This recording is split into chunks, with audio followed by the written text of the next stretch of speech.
Mon intérêt pour l'histoire me vient de mon père, et c'est grâce à lui si je connais mon histoire, parce qu'il m'a toujours inculqué un sentiment de fierté quant à mes origines et m'appuie dans tous mes questionnements.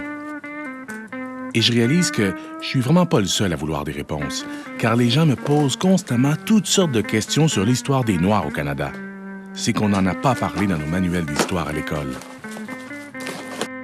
C'est ce qui m'a incité à tenter de rassembler les pièces de ce puzzle et d'en connaître un peu plus sur les autres Noirs qui vivent ailleurs au Canada.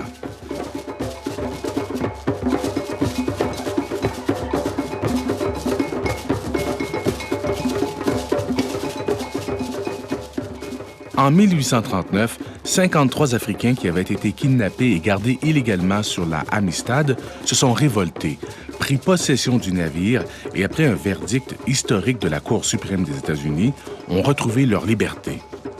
Aujourd'hui, une réplique de la célèbre goélette est devenue une véritable leçon d'histoire flottante pour de nombreux jeunes. L'arrivée du Freedom Schooner Amistad coïncide avec les célébrations annuelles qui ont lieu chaque année à Halifax, au Seaview Park, l'ancien site d'Afriqueville. Dr. Henry Bishop est un musicien, auteur et historien reconnu. Il est également le conservateur en chef du Black Cultural Center of Nova Scotia à Dartmouth, qui a comme objectif de faire prendre conscience aux Noirs, surtout les jeunes, de leur identité en étudiant leur passé.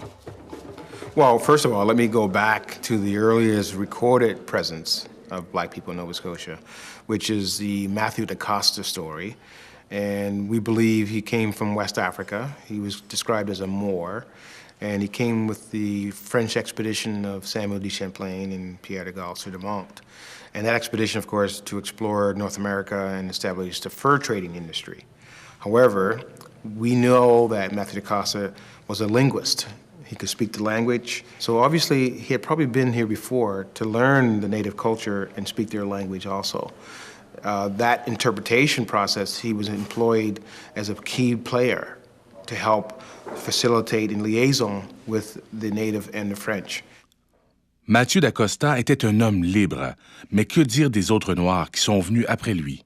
There's still the stigma and the impression and the perception of the yoke of slavery. Vos ancêtres ont-ils été esclavagistes? Ou même, auriez-vous des esclaves amérindiens ou noirs dans votre arbre généalogique? J'ai rencontré celui qu'on surnomme Monsieur Nouvelle-France et qu'on qualifie de rebelle, car il a été le premier à avoir osé parler de l'esclavage au Québec. À 90 ans, l'historien Marcel Trudel défend encore ardemment son point de vue, quitte à se faire des ennemis qui lui reprochent de déterrer des sujets scabreux comme celui de l'esclavage. Les gens ont tout de suite oublié qu'il y avait eu un esclavage. Qu'il y avait eu un esclavage pendant 2 siècles. C'est quand même important. Et que sur la petite population que nous étions sur les bords du Saint-Laurent, il y a eu quand même 4000 esclaves au moins. Moi, je suis convaincu qu'il en a eu beaucoup plus que ça, parce que dans les registres de baptême, mariage et sépulture, qui constituent la source principale et essentielle pour connaître l'esclavage, eh bien, on inscrit que ceux qui sont baptisés. Or, on sait que les maîtres tardaient beaucoup à faire baptiser leurs esclaves. Le manque de reconnaissance des Noirs au Canada, notamment au Nouveau-Brunswick, vient de notre ignorance de l'histoire du peuple noir. Et vous savez, cette expression « descendant d'esclaves » m'a toujours choqué. Parce que nous, peuple d'origine africaine, nous ne sommes pas des descendants d'esclaves. Nous sommes descendants d'un grand peuple qui a été asservi par les Européens. Vous n'entendrez jamais quelqu'un d'origine européenne parcourir le Canada ou ailleurs en disant qu'il est descendant d'un esclavagiste. Dès 1709, l'achat d'esclaves était devenu légal en Nouvelle-France et avec la création de nouveaux établissements, il était normal de constater la présence de personnes noires sur le territoire. En Nouvelle-Écosse, les réfugiés, fuyant la Révolution américaine et l'esclavage, se sont installés le long des côtes, principalement dans le comté de Shelburne, à l'extrémité sud de la Nouvelle-Écosse. Peuplé de plus de 1500 habitants, Birchtown constituait à la fin des années 1780 la plus grande communauté noire libre du monde en dehors de l'Afrique. Deborah Hill est responsable du centre de généalogie de la Black Loyalist Heritage Society sur le site historique de Birchtown et elle dédie sa vie à faire connaître l'histoire des Noirs de la Nouvelle-Écosse. Les loyalistes noirs sont arrivés ici à la suite de la Révolution américaine. Comme vous le savez, les colonies américaines se sont rebellées. Et pendant la guerre, il y a eu une proclamation, plusieurs en fait, disant que les Noirs qui voulaient quitter leur maître rebelle et se réfugier derrière les lignes britanniques seraient affranchis.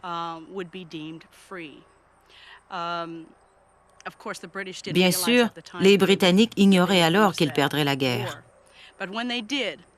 Après le traité de Paris de 1783, les derniers bastions britanniques en Amérique étaient New York, au nord, et Saint-Augustine, en Floride, au sud. Et c'est là où Sir Guy Carleton permit aux Noirs comme aux Blancs qui voulaient fuir avec les Anglais de partir. C'est de là que proviennent la majorité d'entre eux, transportés de New York en 1783 vers le Canada, les Antilles, l'Allemagne et l'Angleterre.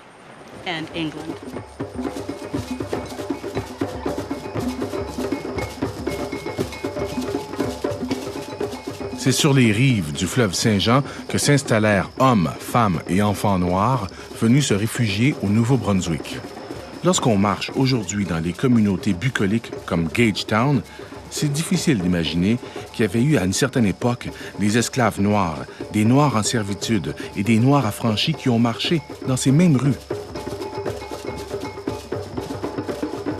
Les ancêtres de la famille Hector étaient les esclaves de James Peters. Yes, the Peters family originally came here as loyalists in 1785, and the father, James Peters, was in fact the land agent for the Crown who was responsible for laying out the village and allocating properties to loyalists.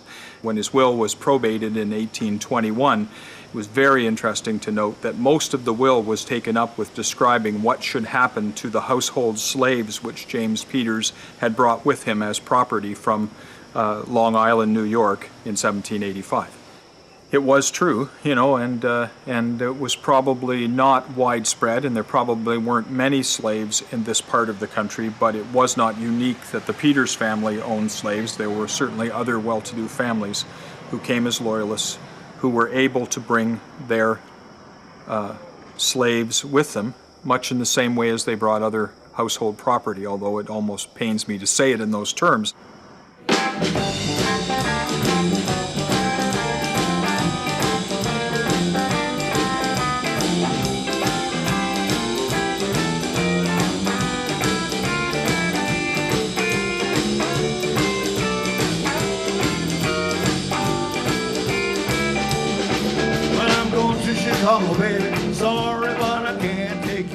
À Saint-Jean, au Nouveau-Brunswick, David Peters est non seulement un historien spécialisé dans l'histoire des Noirs du Nouveau-Brunswick, mais il est aussi le descendant de Thomas Peters, un loyaliste noir arrivé à Saint-Jean en 1784.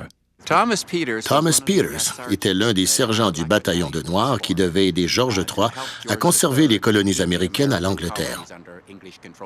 À la défaite, ils ont tous été déportés de New York vers ce qui est maintenant la Nouvelle-Écosse.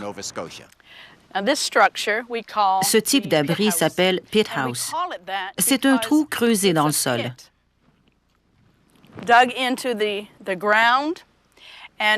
Nous savons que les loyalistes noirs ont érigé ce genre de structure au moins pendant leur première année ici. C'était toute une épopée pour eux. Ils croyaient avoir échappé à toute la tyrannie qu'ils pouvaient endurer pour en arriver à ça. Ils arrivaient encore ici en décembre 1783. Il y avait sûrement beaucoup de neige au sol. Ils ne pouvaient pas aller défricher dans la forêt. Et comme ils n'avaient pas de bois sous la main, ils ont fait ce qu'ils ont pu.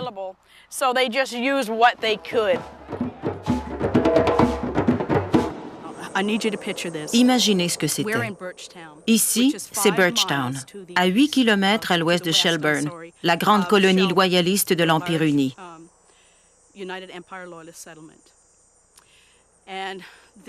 Les lopins de terre que le gouvernement leur avait donnés en 1787 se trouvaient 24 kilomètres à l'ouest. Comment pouvaient-ils camper ici, gagner leur vie tout en travaillant, marcher 8 kilomètres vers l'est tous les jours, matin et soir? Et puis, comment pouvaient-ils ensuite marcher 24 kilomètres vers l'ouest et améliorer la terre qui leur avait été donnée? C'était la seule manière d'assurer leur titre de propriété. Il fallait défricher, planter un verger ou un potager, construire une habitation, que ce soit une maison ou une grange, en moins d'1 an. Combien pensez-vous ont pu prendre possession de ces terres à l'ouest? Aucun. La situation était impossible.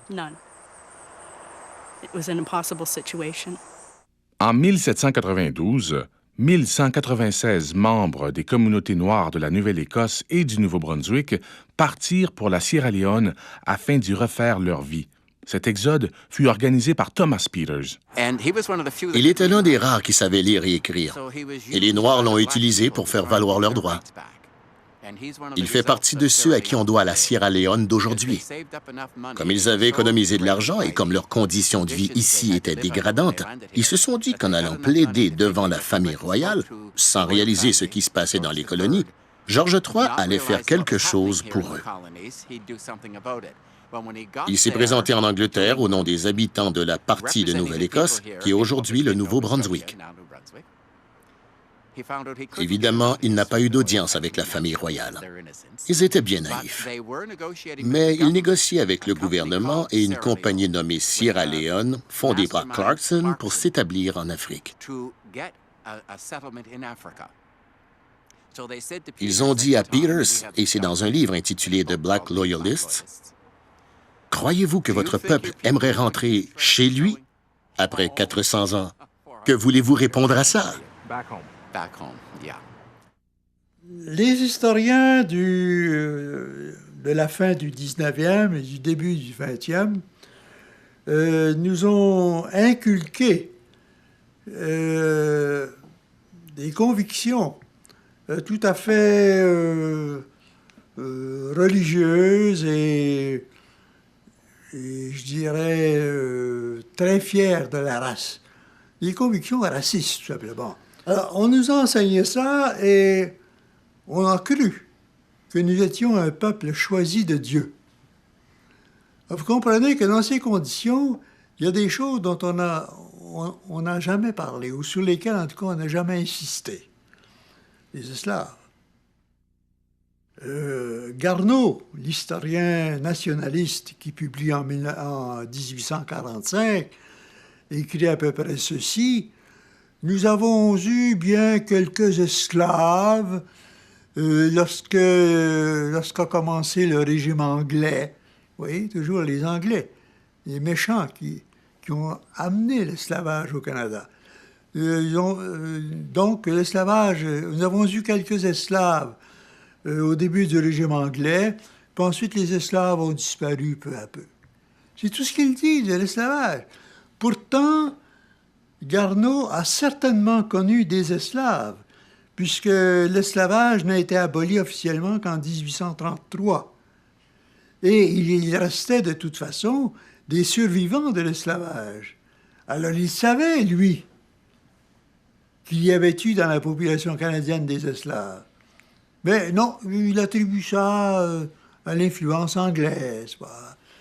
Comparé aux États-Unis et aux Antilles qui possédaient des esclaves en grand nombre, les propriétaires d'esclaves au Canada, eux, ne possédaient pas plus que 2 ou 3 esclaves à la fois et qui servaient surtout à divers travaux domestiques.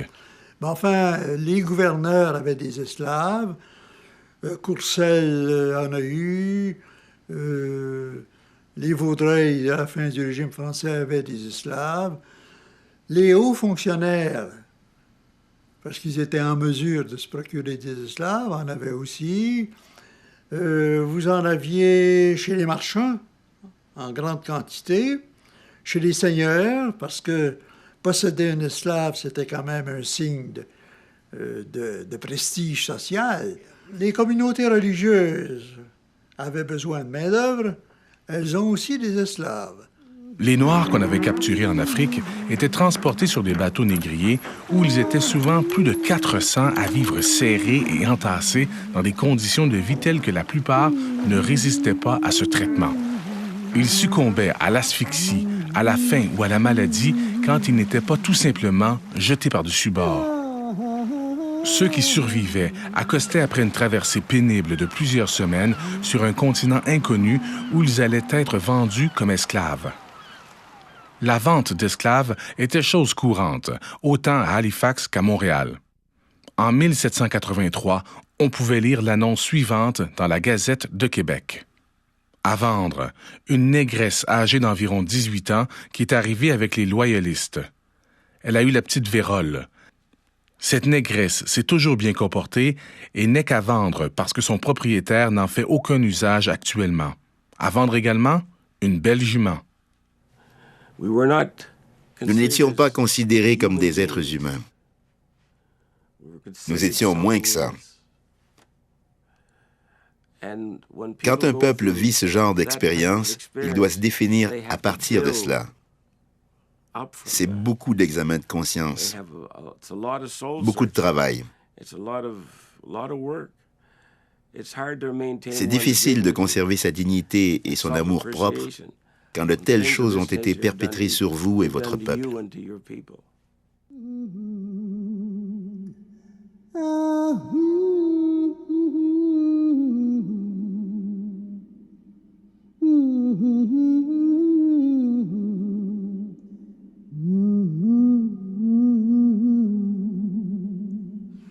On dit en général qu'ils étaient bien traités. Je pense que c'est vrai parce que quand on a payé un esclave assez cher, on a intérêt à le garder en bonne forme, toujours. On connaît quelques cas quand même où il y a eu de mauvais traitements, des traitements dont on a parlé en cours de justice. Des esclaves qui se sont plaints de mauvais traitements. Et justement, puisque ces mauvais traitements ont fait l'objet de procès, ça veut dire que les esclaves avaient droit de recours à la justice. Ça les situe tout de suite à un niveau tout à fait différent de ce qu'on connaît dans les Antilles, par exemple. Donc, on peut prétendre que l'esclavage était au Canada quelque chose de, disons, de civilisé, si vous voulez.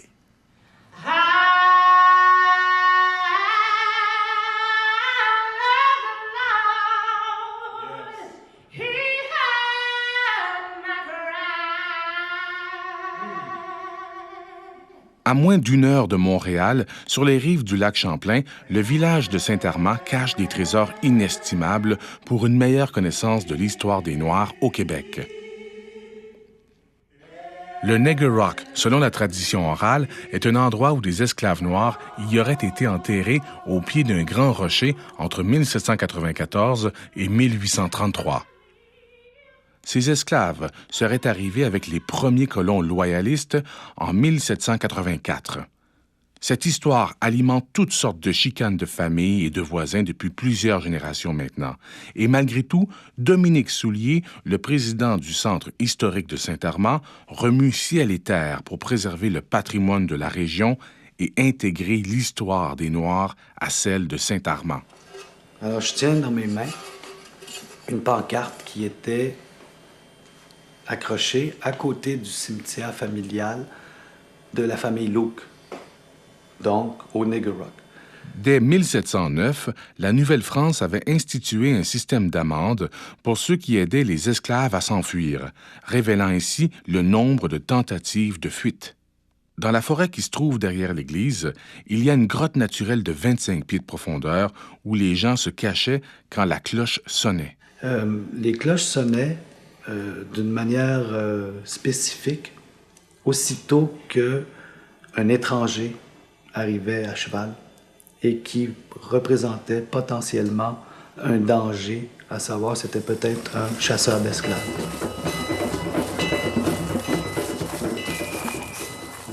Ça veut aussi dire que ces esclaves qui fuyaient l'esclavage pouvaient se faire poursuivre jusqu'au Canada par des propriétaires des États américains pouvaient envoyer quelqu'un les chercher juste ici.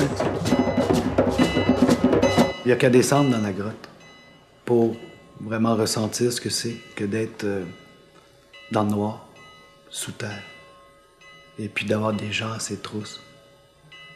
Et tout ce qui a pu leur passer par la tête à ce moment-là, c'est inimaginable.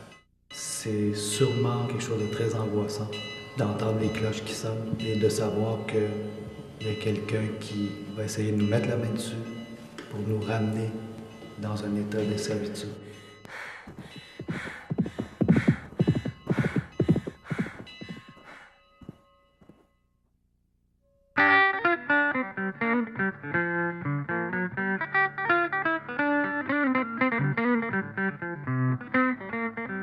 Sur une étendue de 9000 acres, l'établissement Elgin, en Ontario, maintenant devenu la communauté de Buxton, se trouve à 1 heure de Détroit et a joué un rôle très important dans l'histoire du chemin de fer clandestin.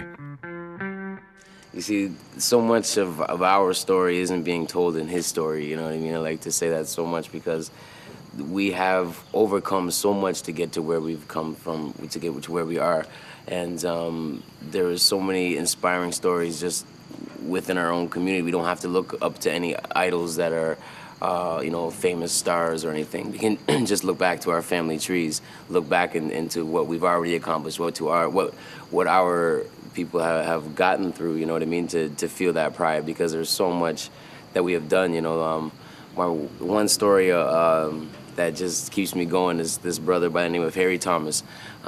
He was a runaway slave back in the day, and he tried to escape from slavery 13 times, and on the last time he made it here to Buxton, you know. But every time before that he was caught and brought back beat worse than before. So even if he would have quit on the 12th time, nobody would have blamed him, and he just would have been another slave that didn't make it, you know. But he had that determination to keep going, and he died here on his own farm. So, you know, stuff like that that's very moving to me, just to see that happen. So.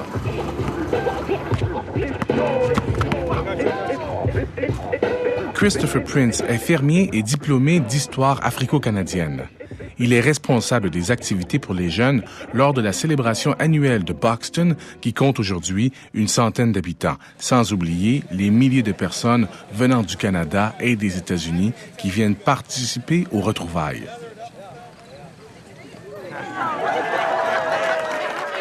Plusieurs des reconstitutions sont animées par la conservatrice du musée, Shannon Prince, qui m'a appris que tout a commencé en 1854 avec le révérend William King. Reverend King, he was to me a visionary. Because I guess when he was first introduced to slavery, where he married into a slaveholding family and became appalled with the idea of owning slaves. And so his wife, since she owned slaves, he figured, well, I marry her and I can free them now. But you couldn't do that in the South. So he treated them better than most, if you will, because, you know, he taught them how to read and write and taught them a variety of skills also. He wanted to prove to them that, yes, you can become self-sufficient and self-sustaining, given the same opportunities as whites. La qualité de l'éducation à Buxton était si réputée à travers le Canada que même les Blancs y envoyaient leurs enfants. Plusieurs d'entre eux retournaient aux États-Unis pour aider d'autres Noirs à s'éduquer et à reconstruire. People came to Canada for freedom, but they came to Buxton to educate their children. So the first congressman in Alabama, the first 10 or 12 principals of high school, there were 6 lawyers, 2 circuit court judges, principal of one university, and a doctor coroner. They were all educated here in Buxton. That became first great blacks in history in the United States. En Alberta, Leon Jameson, le dernier cow-boy noir au Canada, est un des derniers représentants de tous ces pionniers noirs, cow-boys, fermiers, mineurs, bûcherons, qui ont joué un rôle important à l'ouverture de l'Ouest.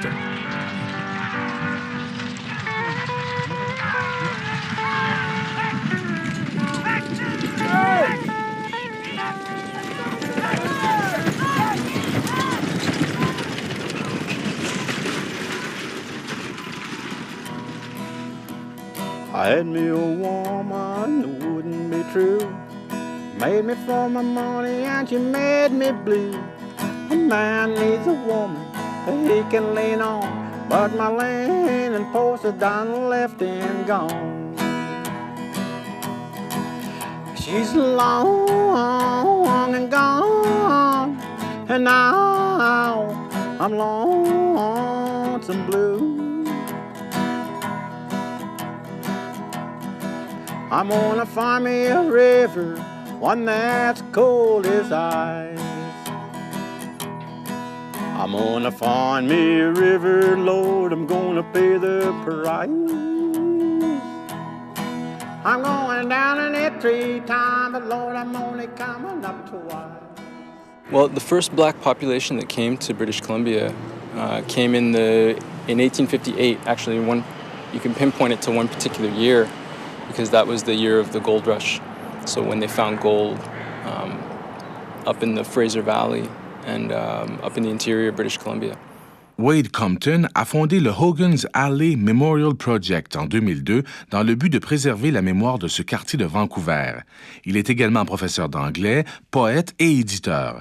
Il a publié une anthologie de littérature et d'art oratoire noir de la Colombie-Britannique.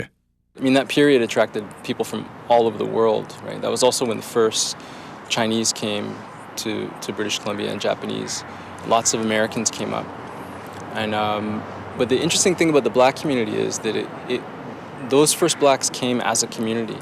The blacks that came here were treated very well. They were treated like any other origin, ethnic people. They were able to buy land just the same as any other person and get farms or get trades or whatever they wanted to do, they were able to do. Karen Alexander O'Shall est la présidente de la British Columbia Black History Awareness Society et la descendante de Charles et Nancy Alexander qui sont arrivés en Colombie-Britannique en 1861. Charles Alexander a aidé à construire la première école et église de Shady Creek. But you have to remember, too, that they were invited here. They had a letter of invitation from the governor of the province at the time. So, of course, they weren't expecting any problems. They were expecting it to be a land of freedom, etc. His real motivation was to keep this part of Canada Canadian, because if the South, the United States had drawn the 49th parallel right across, this end of the island would have been American. So he wanted more settlers here to make a bigger population to make this Canadian. And I think, personal opinion here, I think his other motivation is the man was half black himself. And I think he was inviting blacks up here so that he wouldn't be the only one. Mind you, he kept that secret. I can't imagine the system. Je comprends mal le système social des Noirs à Shelburne, parce qu'il y avait des Noirs libérés et même des Noirs qui possédaient des entreprises. Mais il y avait aussi des Noirs en apprentissage et d'autres qui étaient des esclaves. Dans une même famille, certains étaient émancipés et d'autres pas. Je ne sais pas comment on pouvait donner du sens à tout ça. Avec ces castes et ces niveaux différents dans la communauté noire d'une même ville. C'était très varié. On sait qu'il y en a qui avaient un compte ouvert à l'auberge et qui consommaient. Alors, on sait que, exemple, Morris de Blackman, lui, a payé une tournée générale et puis à sa table, il y avait John de Potter et ainsi de suite. Il y en avait un autre qui avait commandé des cordes de violon, qui s'était acheté des pantalons. Donc, on peut tout de suite supposer que ces gens-là travaillaient.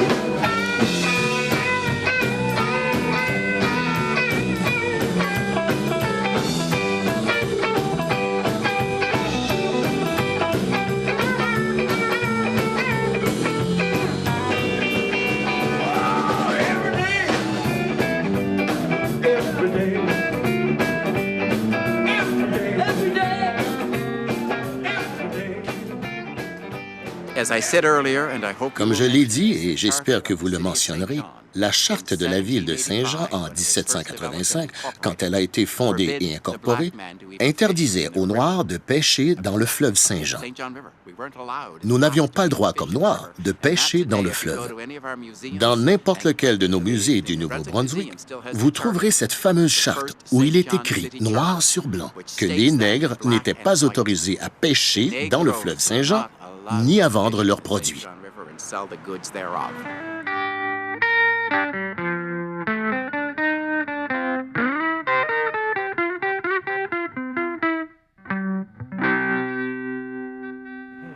What does this piece of land represent to you? C'est mon patrimoine qui n'existe plus. Ils l'ont rebâti, puis démoli. Ici, c'était notre théâtre pour voir nos spectacles, parce que les autres théâtres de la ville ne voulaient pas de nous. C'était les années 50, des temps encore difficiles. On ne peut même pas retourner chez soi si on est noir à Saint-Jean. 80% d'entre nous ne peuvent pas retourner chez nous parce que nous n'avons pas de place à nous. How does it make you feel? Je l'ai vraiment accepté, parce que si vous n'acceptez pas ces faits et que vous les ignorez, vous ne progresserez jamais. Je peux me tenir ici en vous regardant droit dans les yeux et dire « Je suis chez moi » et je sais d'où je viens.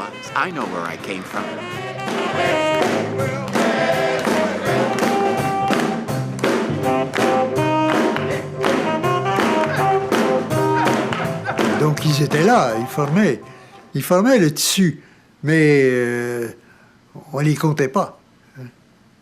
On les comptait pas parce qu'on les acceptait pas.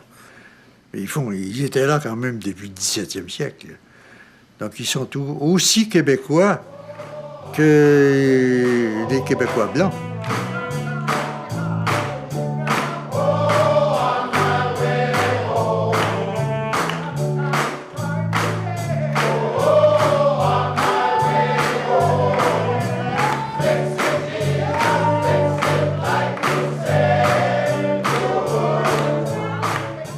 Il y a eu des artistes célèbres dans l'histoire de la musique noire qui se sont arrêtés souvent à Saint-Armand. On dirait quasiment comme un rituel. Ils arrêtaient. À Saint-Armand, ils restaient une semaine, ils performaient. Et après ça, ils remontaient sur Montréal.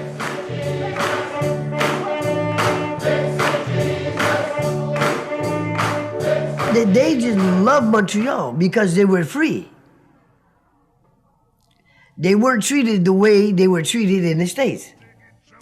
All over St. Catherine Street, you had clubs. On the off streets, you had clubs. I mean, this was rocking. Now, I'm older. I still want to rock a little bit. I'm not finished rocking yet. Got no place to go. But back then, the Esquire, you had Rockheads, you had the Harlem Paradise, 99, you went to other clubs, you went here, you went there. You had things to do, people to see, and anybody who came here and anybody who went back to where they lived, overseas or something like that, would tell, listen, if you want to have a good time, go to Montreal or go to Rockheads Paradise. Montréal était considéré comme le Paris des Amériques et Little Willie a bien connu cette époque puisqu'il a joué dans plusieurs de ses boîtes de jazz. is I'm not going in nobody's back door. If I can't go in the front door,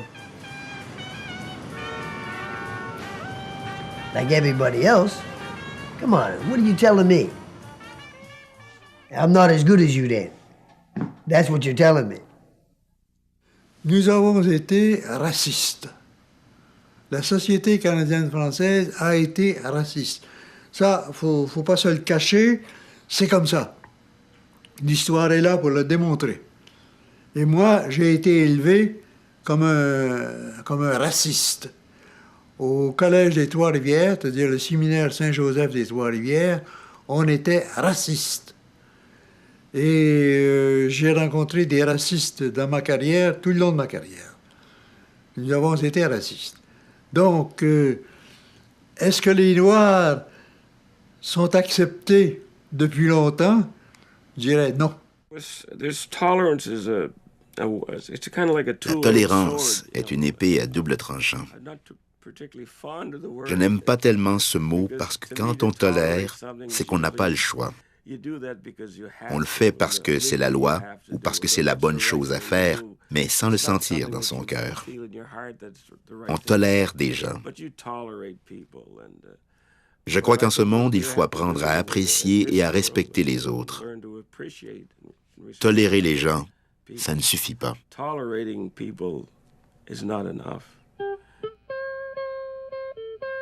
Quand on conduit à travers Elm Hill, situé au sud de Gagetown, au Nouveau-Brunswick, on comprend mal le sentiment d'appartenance et d'attachement que tous ces gens éprouvent pour cet endroit.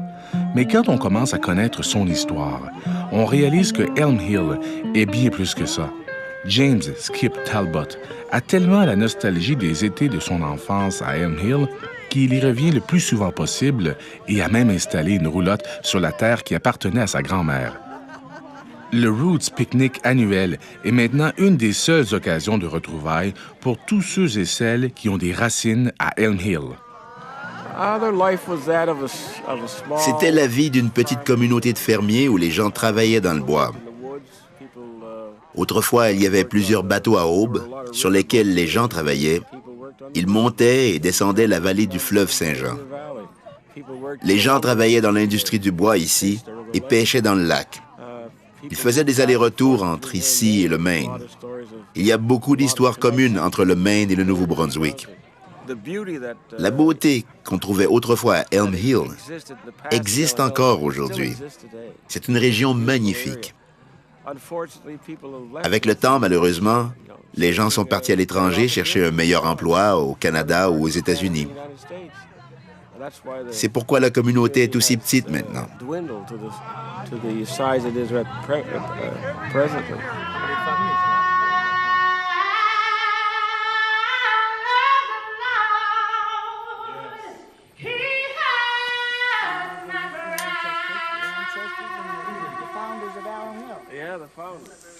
We haven't any idea. Be over 1,000. Nous sommes sur des tombes. Tout ça, ce sont des tombes. C'est plein.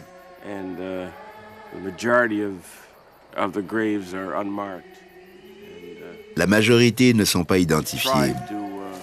Et nous avons essayé de savoir qui est qui. Mais c'est très difficile.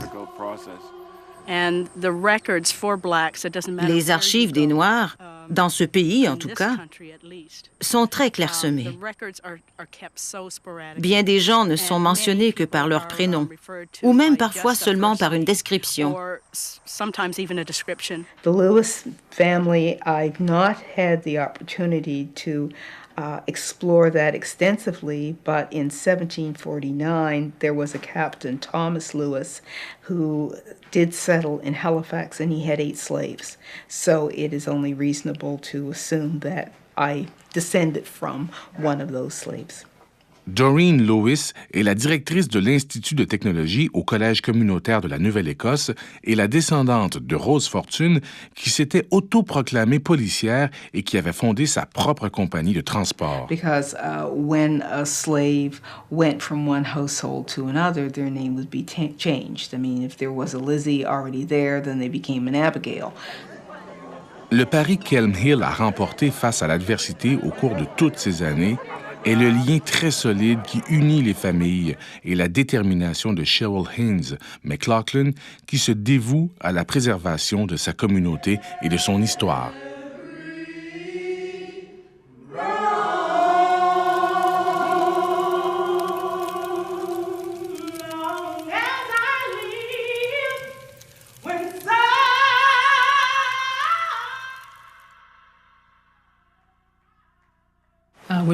We still have a fire. We have the remnants of a fire. Someone burnt down our building. The only reason we can think it burnt down is because of the color of our skin. There's no other reason. Why would you burn that building down? This is 225 years. Tout ceci représente 225 ans d'histoire et 20 ans d'accumulation d'histoire loyaliste noire. You have 40, 50 museums within Shelburne County. The only office building that belongs to a group of people who are black is the one that was burned. So, I still think parents have to do their job. And there's still some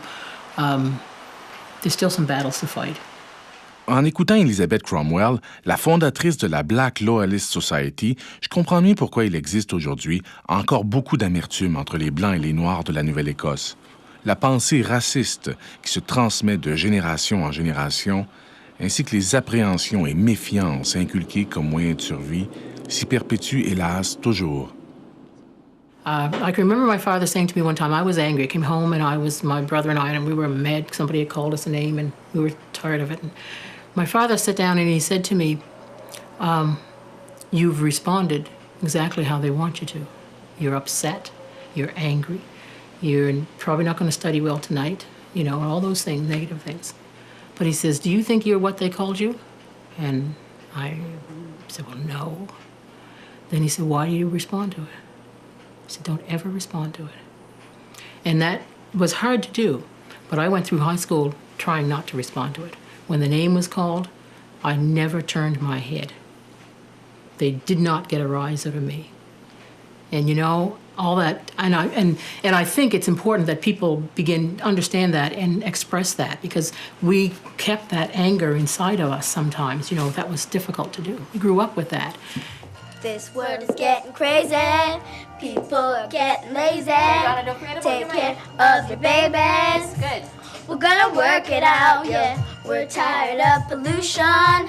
It's time for like sometimes we'll just be having discussions and these youth will be like telling me things and I'm just like, you guys are the crystal kids, you know what I'm saying? This is the next generation that's gonna change the world.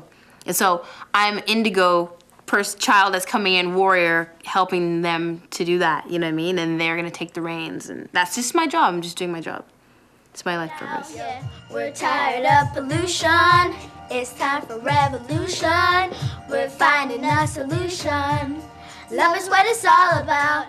I have made, myself and my husband, we have made a conscious decision that it is going to be us that speaks into our children's lives. Lil' Kim don't get to speak into my child's life. 50 Cent or, DMX or whoever else does not get to speak into my child's life and tell them who they are and what they're gonna do and how they're gonna do it. Some of these rappers who are signed to labels, and these record labels have basically taken people from the street who all they know about is hustling. Like, that's all they know. That's because they do that to survive, right? And the reason why they do that to survive is because they don't know any other way, because they're kept in that cage, right? They're not given access to libraries. They're given access to liquor stores, you know what I'm saying? And access to media influences that encourage them to continue on that lifestyle. Because when they get out there in the world, it's real, and they will encounter those who will seek to tear them down a notch. So you have to launch them from on high. They may get leveled a bit, but they will always be cruising at a higher altitude.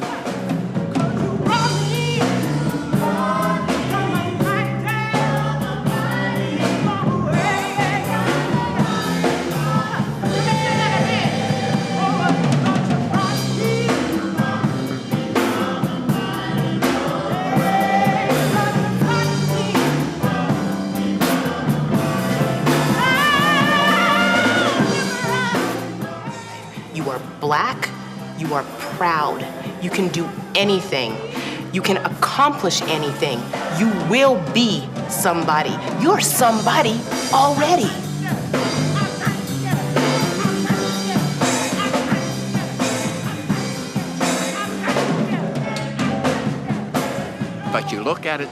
Tu y penses et tu te dis, dès que tu ouvres ta porte le matin, tu sais que tu devras te battre pour faire ton chemin et ça te suit toujours. Et c'est clair qu'il faudra toujours te battre dès que tu ouvres la porte de ton appartement. Et c'est pourquoi tu réussis, je pense. Parce que tu as appris à te battre contre les pires adversités. Si on doit retenir quelque chose de positif de cet incendie, c'est que notre base de soutien s'est considérablement élargie. Nous savons maintenant qui est avec nous et qui appuie le travail que nous faisons ici. I want them to be able to stand up and write a rap about how powerful they are, and how strong they are. And I'm seeing that happen here in my class. Like, I'm seeing it happen with all, every day, So when I see that, I'm like, that's the bomb. That will give you self-confidence and self-esteem to rule the world. You see, these drums are battle drums running through my veins. I'm a true African, waiting for the sun to dry up the tears on the cheeks of the one. Fear the life of the gun, and when it come, creepers at night, they gon' run. Judgment for all that crushing to beyond. The meek shall inherit the earth and come first. Global control over souls will be reversed. Till then, Nubian, please know your worth. Forget the short change, arrange your network. White, brown, black, yellow, and red, they keep us separated so they can stay ahead of the game. Pointing the blame at each other will do little to identify the common oppressor. No one is lesser. Strength found in unity. We need to come together to form the Holy Trinity. Le fait d'avoir survécu nous prouve que nous sommes un peuple fort, un peuple fier, un peuple intelligent. I was elected mayor of the town of Annapolis Royal in 1984, and at that time I became the first black mayor in Nova Scotia and the first black woman mayor in North America. There's the impression that there is no black community in Vancouver. I've heard that many, many times. People say, there are no black people in Vancouver. And I say, there are more black people in Vancouver than there are in Halifax. That's a true statistic, but people have the impression that there aren't any here. So I sometimes think if there was a centralized black community, it would be easier to get recognition. It would be easier to keep some of the memory and some of the history. Vous savez, on a parlé des Québécois pur laine. Bon, ça, c'est celui qui a lancé cette histoire-là et a fait une blague. Oh, voyons. Avec tous ces mélanges qu'on a eus avec les Irlandais, les Écossais, les Anglais, les Italiens, les Allemands, les Noirs, les Amérindiens, les Québécois. Et les Québécois Irlandais, c'est un mythe, pas? People have said, "Have you any desire to go back to go to Africa?" And I said, "Where in Africa? I don't know what coast I'd be most what is my attachment? I don't have. I would have to search and find an attachment." Quand on a exhumé des tombes sur l'île Sainte-Croix, la première colonie française de la région, on a trouvé des restes de personnes d'origine africaine. Quand on a construit le fort Louisbourg au Cap-Breton, ce sont des Noirs qui ont participé à la construction du fort. La citadelle d'Halifax, ce sont des Marrons qui l'ont bâtie. On n'a jamais reconnu l'apport historique, l'apport d'avoir bâti ces villes, d'avoir bâti ces quartiers de ces gens-là à la pleine contribution qui sont faits.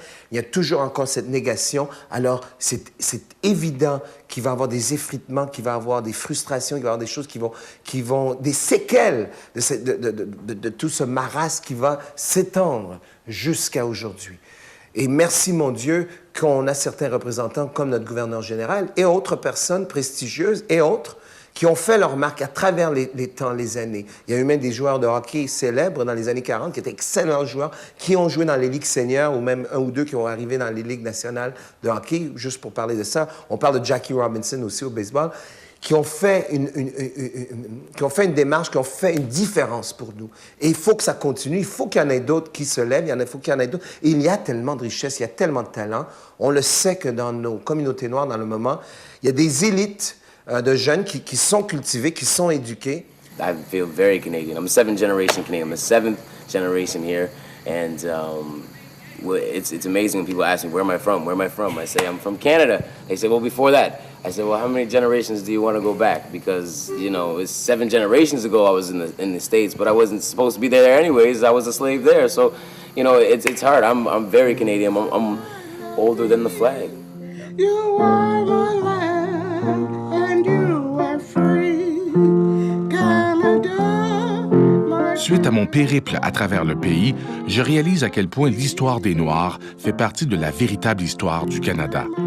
Pour ce qui est de l'effort, du courage et de la force, l'histoire des Noirs égale, sur le plan des réalisations, celle de tout autre groupe canadien. Ces héros méconnus méritent de retenir l'attention au même titre que n'importe quel personnage qui agrémente ordinairement nos livres d'histoire.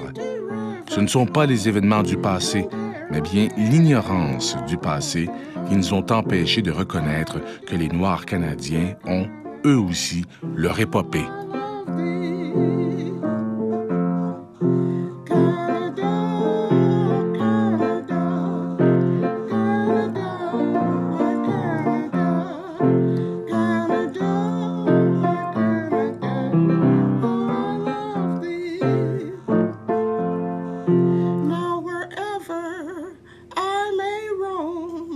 You will always be my home, Canada.